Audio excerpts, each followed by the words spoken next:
é o nosso Deus. A gente está fazendo uma leitura aqui de Colossenses 3,17, nos preparando para estarmos ouvindo aqui a mensagem que Deus tem a nos falar aos corações hoje. Em Colossenses 3,17 nos é dito o seguinte: tudo o que fizeste, seja em palavra, seja em ação, fazei-o em nome do Senhor Jesus, dando por ele graças a Deus Pai. Nós estaremos lendo outros textos correlatos ao que o Emerson leu, para dar uma robustez maior na palavra a ser pregada nesta noite. Quero também convidar que você abra em 1 Coríntios, capítulo de número 7, do verso 17 ao verso 20. 1 Coríntios 7, 7 a 20. Capítulo 7, do verso 17 ao verso 20. Abra também em 1 Coríntios, capítulo 10, um pouquinho mais à frente, apenas o verso 31, e esse texto que foi lido há pouco, de Colossenses 3, 17. Tá bom? Peço que a igreja leia comigo e você vai acompanhando também na sua casa aí, você que está em casa, que não veio ao culto aqui presencialmente, né, porque talvez tenha tido pela manhã. Então, 7, 17 a 20. Nós vamos ler, portanto, a palavra do Senhor. Vamos lá? Ande cada um segundo o Senhor lhe tem distribuído, cada um conforme Deus o tem chamado. É assim que ordeno em todas as igrejas. Foi alguém chamado estando circunciso? Não desfaça a circuncisão. Foi alguém chamado estando incircunciso? Não se faça circuncidar. A circuncisão em si não é nada, a incircuncisão também nada é, mas o que vale é guardar as ordenanças de Deus. Cada um permaneça na vocação em que foi chamado. Grave a expressão vocação, tá? Nesse texto aqui. E o outro texto, capítulo 10, verso de número 31. 10, 31, que diz o quê? 10, 31. Vamos lá? Portanto, quer comais, quer bebais, ou façais outra coisa qualquer, fazei tudo para a glória de Deus. Tá? E o texto que nós lemos aí, junto com o nosso irmão Emerson, fazei tudo, em tudo, e tudo quanto fizeste, fazei-o, seja em palavras, seja em ações, seja para a glória de Deus. Irmãos, hoje à noite a fala é sobre somente a glória. Já pudemos falar aqui sobre a graça, já falamos sobre a fé, hoje cedo falamos sobre a palavra e propositalmente deixamos por último o só Cristo, que será domingo que vem pela manhã. Então hoje à noite estaremos falando sobre o soli deo gloria, expressão em latim, que é uma referência somente à glória de Deus. Eu quero estar orando novamente, pedindo que Deus nos abençoe. Senhor Deus nosso Pai, carecemos sempre de que o Senhor nos dê graça, Deus, para falar da palavra do Senhor. O instrumento é falho, mas a palavra é verdadeira, é fiel, e que ela prospere em nossos corações. Ó Deus, e que o Senhor possa abençoar não somente os que estão aqui, mas os que estão em casa e aqueles que porventura também possam estar em algum momento ouvindo essa pregação, a partir do instante que ela estiver disponível, ó Deus, para ser assistida e ouvida. Que a palavra gere transformação e gere uma nova consciência em todos nós, em nome de Jesus. Amém.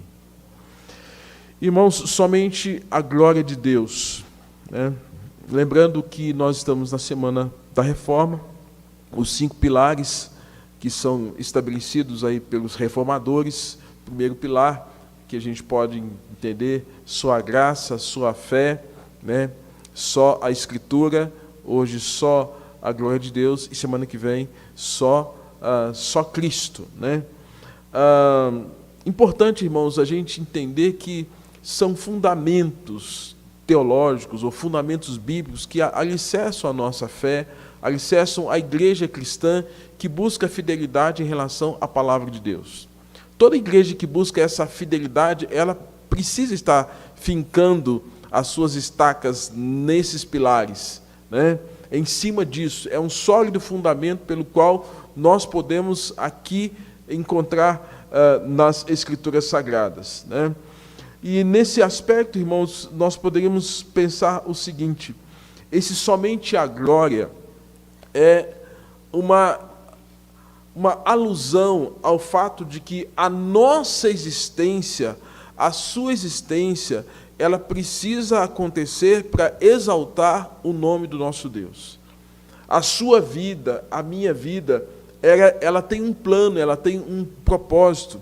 Até hoje pela manhã, falando a classe de catecúmenos, na aula que tivemos das 8 às 9, um dos pontos que nós elencamos ali, de Efésios, capítulo de número 1, a partir do verso 3, verso 4 e 5, fala que Deus nos predestinou antes da fundação do mundo para o louvor da sua glória e graça. Então, esse é o fim, esse é o propósito pelo qual nós existimos.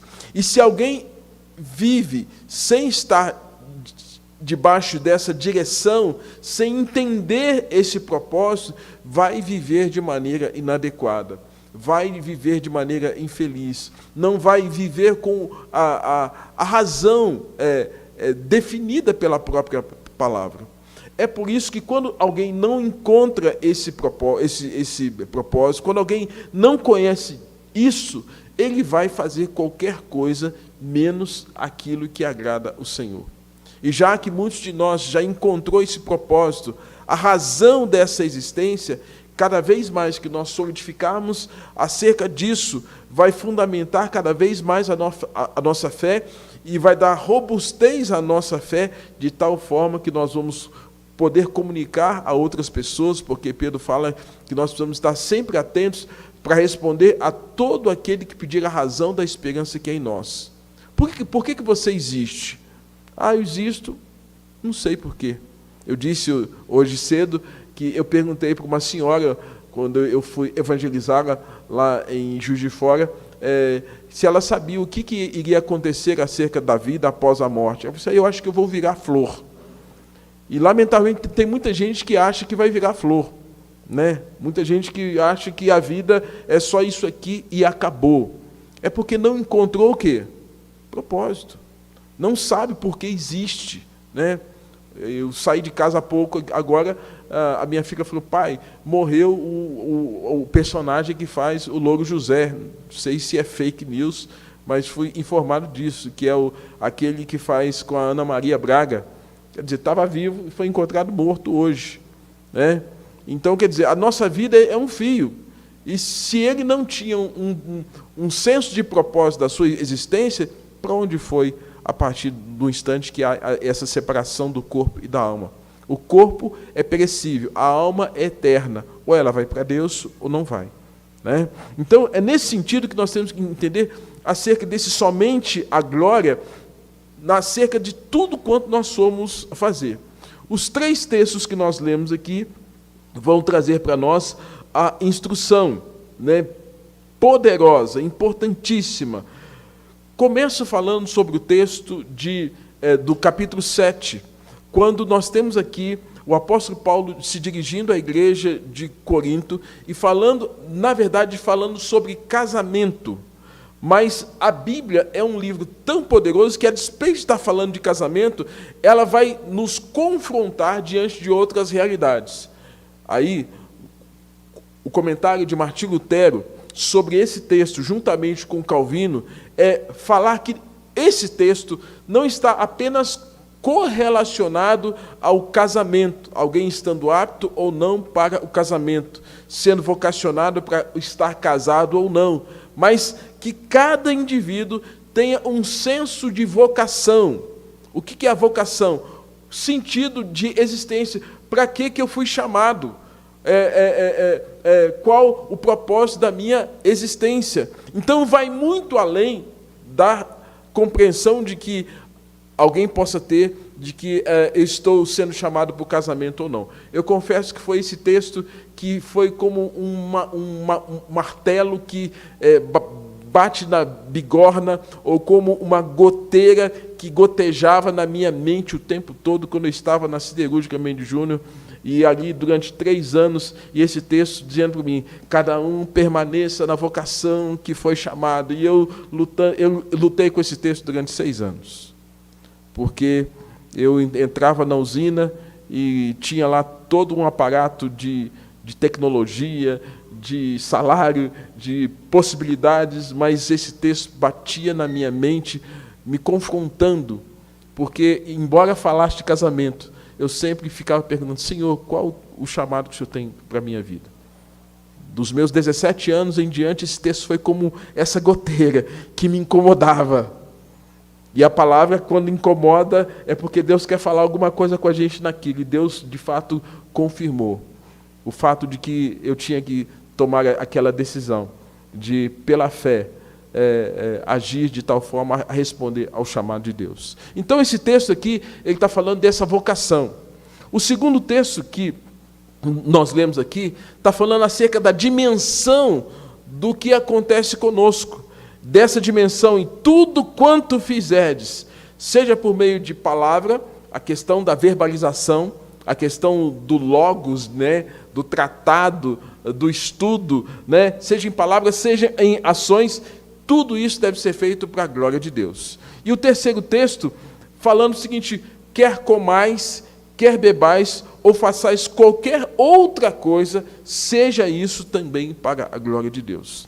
Então, se a gente começar a entender essa correlação desses 3 textos, se eu tenho o senso de chamado, se eu sei o porquê Deus está me dando o presente da vida, a graça da vida, se eu sei porquê eu estou aqui na terra, se eu sei porquê Deus me deu aquela família, aquele lugar, aquele espaço, aqueles dons, aqueles talentos, aquelas habilidades, se eu sei o meu senso de chamado, eu vou tributar tudo isso para quê? Para a glória de Deus. Vamos ver então. Muitos intrigados em como viver, né? Às vezes buscam um casamento sólido, ser bons pais, como nos envolver com a sociedade, mas muitas vezes penso o seguinte, como eu posso agradar a Deus? Se muitas pessoas vivem sem o senso desse conhecimento de como agradar a Deus, certamente eles vão ficar frustrados. Outros podem até dizer o seguinte, se sentem vencidos pelo mundo, se sentem como aquela condição, eu estou cansado de fazer a coisa certa e nunca tenho bons resultados. Sentem que a vida espiritual está à margem daquilo que, na verdade, o mundo enxerga, porque ele se vê sempre defasado em relação ao mundo. Outros tentam valorosamente preservar a sua fé em todas as dimensões. Se de um lado haja pessoas que abraçam o mundo, por outro há os que fogem do mundo. Aí eu estou falando no aspecto espiritual. Se de um lado há aquelas pessoas que abraçam o mundo, tem outros que fogem do mundo, porque falam, não encontram o senso de propósito. É preciso, então, conhecer a doutrina da vocação, diz Lutero.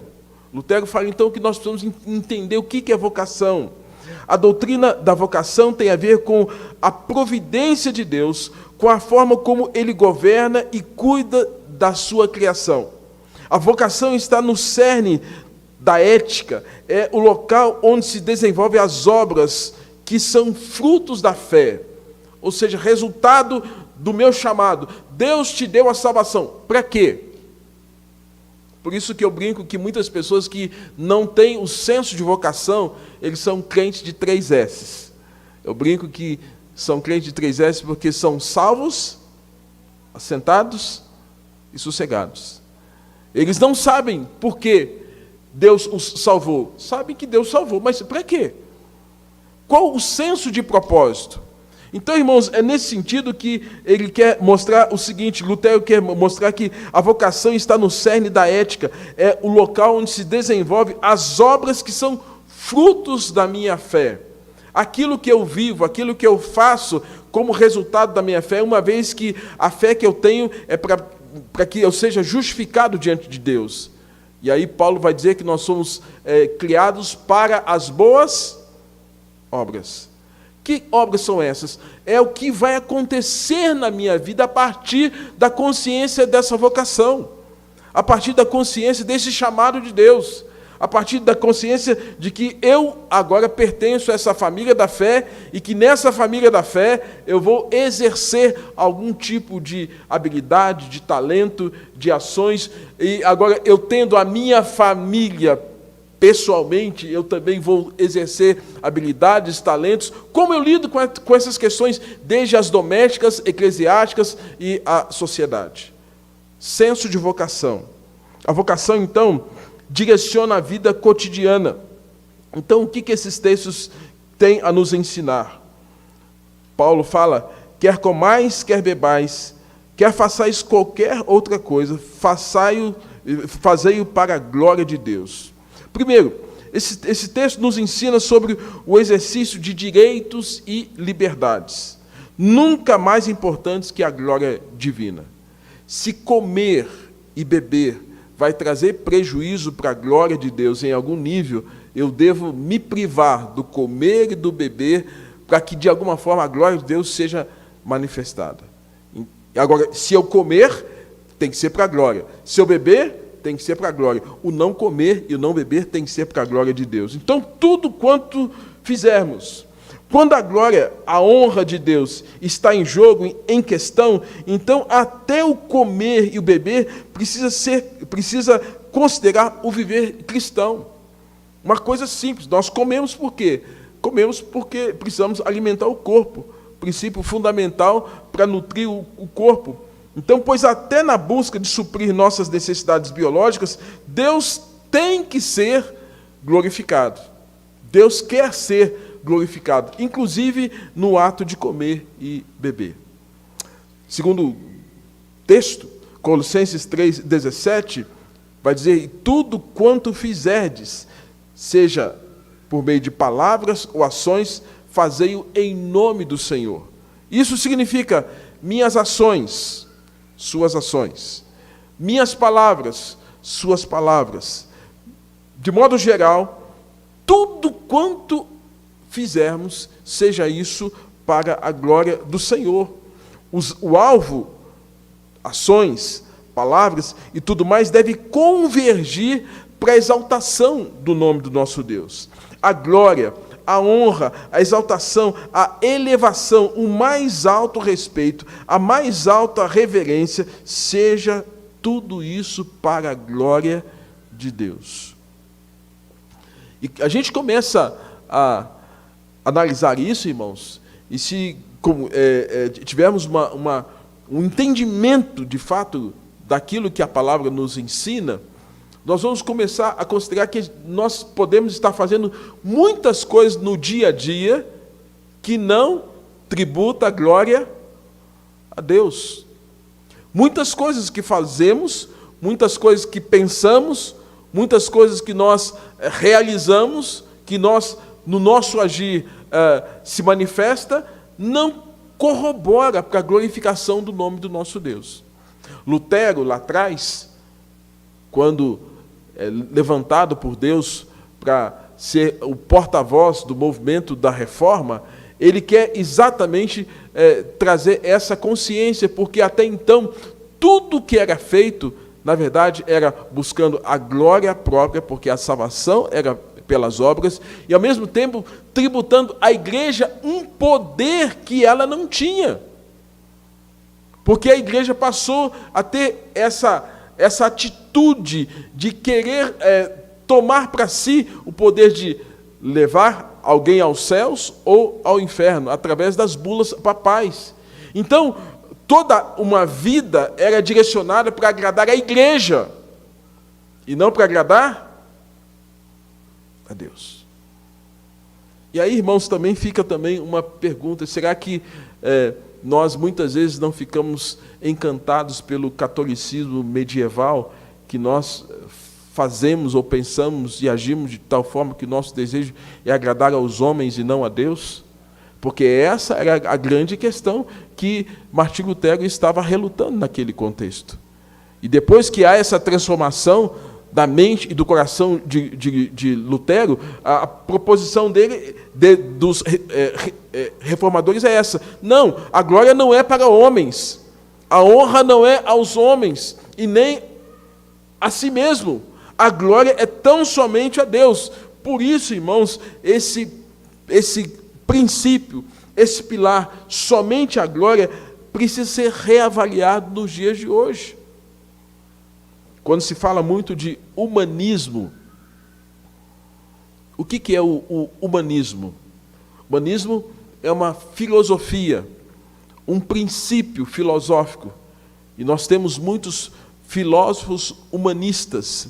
E no humanismo, o que se quer é que o homem esteja sendo posto no centro. O alvo é atender às expectativas do homem. Então, no humanismo, dentre eles, conheço o pensamento de um filósofo humanista chamado Carl Rogers. Ele defende que o homem é o centro. O homem é o centro. Tudo tem que ser para o homem. E nesse aspecto, irmãos, o que havia naquele contexto é que da reforma é que Martinho Lutero quer mudar esse conceito de que o homem é o centro. Deus é o centro. O alvo é Deus.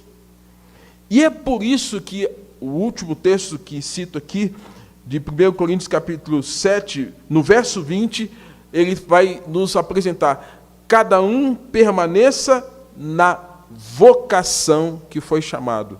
Você está na vocação que você foi chamado, e a sua vocação é viver para a glória de Deus. Onde o seu eu é posto sobretudo, né, numa condição de morte, morrer para si mesmo, onde é levantado o novo homem, a nova vida em Cristo Jesus. Embora o texto fale de casamento, como diz, no âmbito geral, Calvino e Lutero, eles concordam com esse texto, dizendo: olha, ande cada um segundo o Senhor lhe tem chamado, segundo a vocação que o Senhor tem dado a cada um, que Deus tem distribuído, e essa vocação tem a ver muito mais do que com essa vida para a glória de Deus. Eles concordam que Deus nos designa para determinadas coisas na vida. No contexto de Lutero, quem quisesse viver uma vida pura e santa, dentro desse aspecto da vocação do período medieval, quem quisesse viver dessa forma, naquele contexto, deveria se consagrar de que forma? Naquele contexto, irmãos, onde muitas pessoas eram iletradas, sem cultura nenhuma, se alguém quisesse andar segundo a vocação, a hermenêutica, a interpretação daqueles dias, era alguém, então, que tinha que ir para os mosteiros. Era alguém, então, portanto, que tinha que ir para os conventos.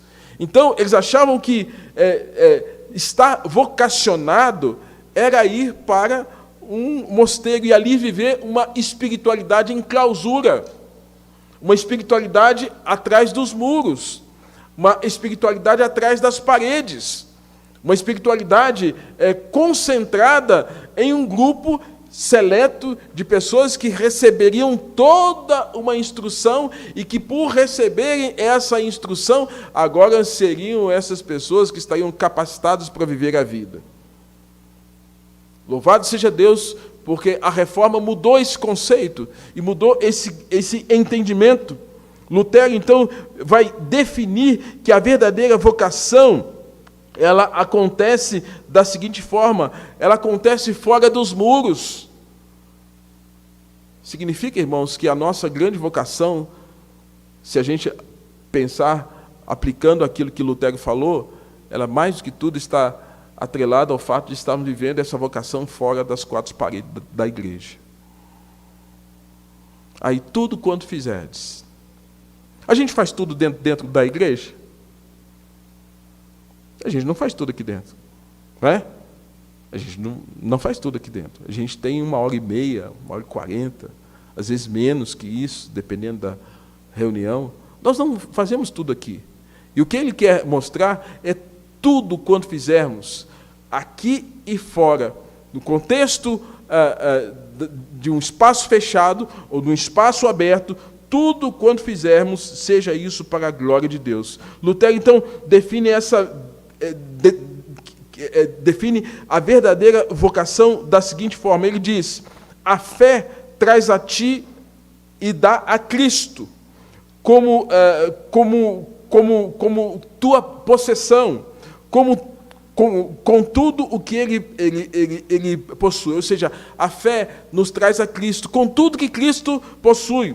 O amor te dá a teu próximo com tudo o que possuis. Da mesma forma que pela fé nós recebemos a Cristo com tudo que Cristo possui, aí ele vai dizer, o Senhor também pelo amor nos dá as pessoas que estão à nossa volta com tudo que elas possuem. E ele diz então que Cristo está na vocação. Então, quando nós amamos e quando nós servimos as pessoas, e quando nós amamos as pessoas, quando nós amamos o próximo, Deus está trabalhando em nós para que, por nosso intermédio, pessoas sejam abençoadas, pessoas possam ser enriquecidas e as necessidades das pessoas sejam atendidas. É por isso que ele quer dizer, tudo que nós formos fazer, seja em palavra, seja em ação, seja isso para a glória de Deus. Convivemos no meio da semana 2h30 num contexto de eclesia, de igreja. Mas quanto tempo nós convivemos no contexto da família, da escola, do trabalho, da vizinhança, do bairro? É exatamente isso que Lutero quer que a gente entenda. Que o nosso chamado transcende a essas 4 paredes. Que esse chamado transcende a esse espaço. E que, nesse sentido, ele quer mostrar o seguinte, que Cristo está escondido em nosso próximo. Olha só que frase tremenda. Cristo está escondido no nosso próximo. Lembra que Jesus fala, toda vez que fizeres a um desses pequeninos, vocês estão fazendo? Para mim. Eu confesso que fico angustiado. Vocês sabem que eu moro no Bom Sucesso, Araguaia. E todo dia que eu venho para a igreja, manhã, na escola, à tarde, tem gente no sinal pedindo. Tem dia que eu pego umas moedas e dou. Tem dia que eu não dou, tem dia que eu fico angustiado. Hoje mesmo vindo, ontem vindo à igreja, alguém, moço, abaixa o vidro. Você não tem dinheiro para me comprar um açúcar? E eu realmente não tinha trocado. Mas na semana passada eu tinha dado para ele. Disse, olha, eu te dei semana passada. Mas eu fico angustiado, irmãos, porque às vezes a gente fica com o coração tão endurecido, porque Cristo pode estar naquele próximo, e quando a gente fecha o coração, a gente está deixando de glorificar o nome de Deus. Quando a gente fecha o vidro, como diz uma canção do João Alexandre, vê teus olhos no espelho, né? Ou então uma música do Oficina G3, que fala espelhos mágicos, né? Que nós às vezes fechamos o vidro do carro porque a gente não quer ter contato com aquele que está do lado de fora, é porque a gente fechou, na verdade, o nosso coração. Então, o que ele quer que nós entendamos, irmãos? Isso tudo para a glória de Deus é muito prático. É a gente saber como é que a gente está lidando com o que nós falamos, o que nós fazemos, como nós reagimos ao que está à nossa volta. E aí é uma frase de Lutero, não é minha frase. Ele fala, Cristo está escondido em nosso próximo, para que quando amarmos e servirmos ao menor desses, estejamos servindo e amando a Ele próprio. Nossa! E quem é o nosso maior próximo? Eu vou dizer para vocês, o maior próximo meu não é vocês, tá? O maior próximo é a minha família. O maior próximo seu é a sua família. Como é que a gente está lidando com as nossas famílias? Como é que nós estamos lidando com os nossos conflitos, com os defeitos, com as limitações, com os medos? Como é que nós estamos lidando com as pessoas que estão à nossa volta, que às vezes têm carências profundas, ou têm comportamentos absurdos? Cristo está escondido em nosso próximo, para que quando amarmos e servirmos ao menor destes, estejamos servindo, amando a Ele. Isso, quando atendemos a essa expectativa, nós estamos glorificando a Deus. Para Lutero, a doutrina da vocação tem a ver com o sacerdócio dos crentes. Nós defendemos que um dos pilares da reforma é o sacerdócio universal dos crentes. O livre exame das Escrituras, o sacerdócio universal dos crentes e a prática dos sacramentos, pilares da reforma, onde agora a gente tem a ceia compartilhada. Mas o sacerdócio universal dos crentes significa, irmãos, que cada crente é um sacerdote. Cada crente tem um chamado. Cada um permaneça na vocação que foi chamado. Cada um de nós recebeu um chamado. E nesse chamado nós servimos a Deus. E nós, quando servimos a Deus, a proposição final é que Deus seja glorificado. Então, para Lutero, a doutrina da vocação tem a ver com o sacerdócio de todos os crentes, ou seja, à medida que servimos, estamos cumprindo a nossa vocação e com isso glorificamos a Deus. Lutero e Calvino aconselham as pessoas a não abandonarem o seu chamado. Por isso que Paulo está dizendo, cada um permaneça na vocação que foi chamado. Irmãos, isso nos faz pensar que, se formos uma igreja enferma, nós não vamos ter condições de ajudar as pessoas que precisam ser ajudadas.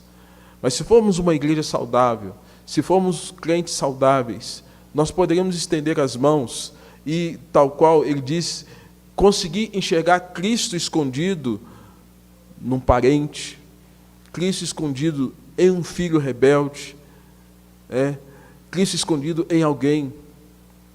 E todos nós sabemos, irmãos, que esse Cristo escondido é o homem frágil, é o homem fragilizado, com alguma limitação, com alguma dificuldade, com algum defeito, e que precisa ser ajudado. Lutero e Calvino aconselham, portanto, as pessoas a não abandonarem os seus chamados. Eles consideram encorajar as pessoas a usarem de seus dons pessoais, seus talentos, as suas inclinações para encontrar o chamado de Deus. Andar conforme o chamado é andar glorificando somente a Deus no falar, no fazer e em todo agir que Deus nos permite ter. Assim nós podemos glorificar o Senhor. E eu concluo, irmãos, essa breve meditação. Muitas vezes, aquelas pessoas que menos aparecem são as que mais são importantes.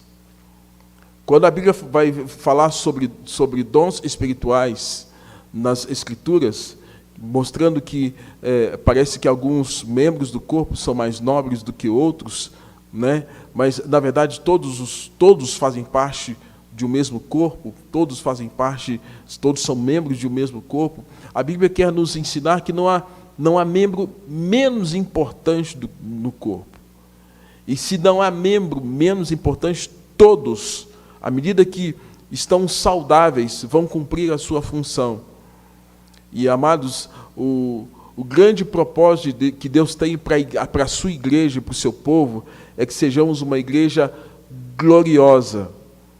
Lá em Efésios capítulo 5, quando fala dessa relação da igreja com Cristo, da relação do marido com a esposa, aí Paulo vai dizer que o Senhor deseja uma igreja gloriosa, uma igreja saudável, crentes saudáveis que saibam qual o chamado que Deus deu para eles. E nesse cumprimento desse chamado, eles vão exaltar e vão glorificar o nome do nosso Deus. E aí, à medida que nós percebemos Cristo escondido na vida de outras pessoas, a despeito do dom, do talento, da habilidade, cada um cumprir a sua função. E quando se cumpre a função, Deus está sendo glorificado. Por isso que ele disse, quer comais, quer bebais, quer façais qualquer outra coisa, seja isso para a glória do nosso Deus. Irmãos, que o Senhor nos abençoe, que nós, nessa breve reflexão, estejamos avaliando e, ao mesmo tempo, administrando o nosso tempo, porque os dias são maus. E se o que temos feito, à medida que o tempo tem passado, tem sido feito para a glória de Deus. Eu estava agora há pouco falando com o Alain, né? Falei com ele que eu tenho tentado ocupar a minha mente com as coisas de Deus. Nossa igreja aqui tem as suas atividades quarta-feira, nós temos nosso trabalho na sexta-feira,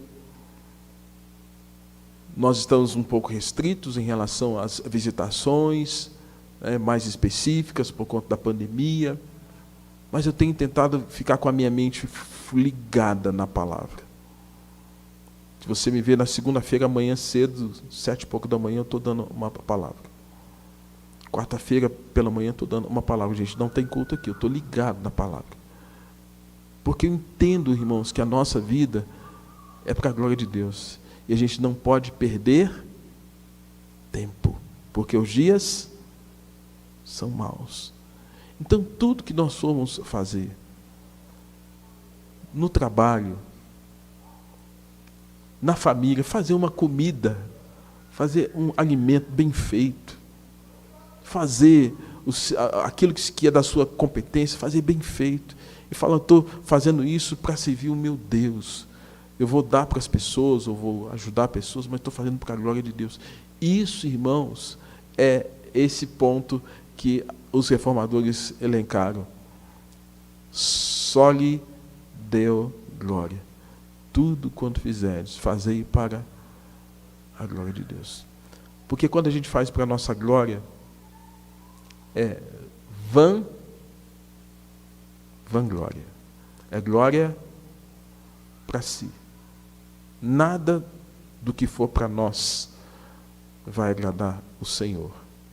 Mas quando tudo é para Ele, Ele nos devolve, através de vidas edificadas, conforto, direção, um coração quebrantado. Aí Ele vai nos ensinar tal qual Ele nos ensina. Todo aquele que se humilha será exaltado, porque nós entendemos que a glória não é nossa, a glória pertence ao nosso Deus. Que o Senhor nos abençoe, que nós entendamos isso, que nós traduzamos isso de modo prático em relação à nossa vida cristã. Amém?